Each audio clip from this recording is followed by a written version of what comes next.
Meron tayong pritong isda at meron ding niyog, merong malunggay. Magluluto tayo ngayon ng pinakulaw. Yung may gata at malunggay at pritong isda. Ayan siya. Madilim dahil walang kuryente. Madalas ang brown out. Ayan.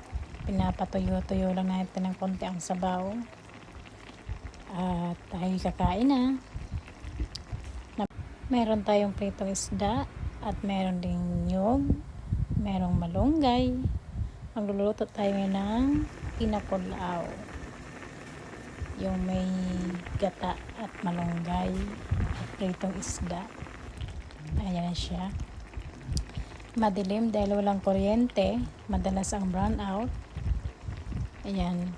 Pinapatuyo-tuyo lang natin ng konti ang sabaw.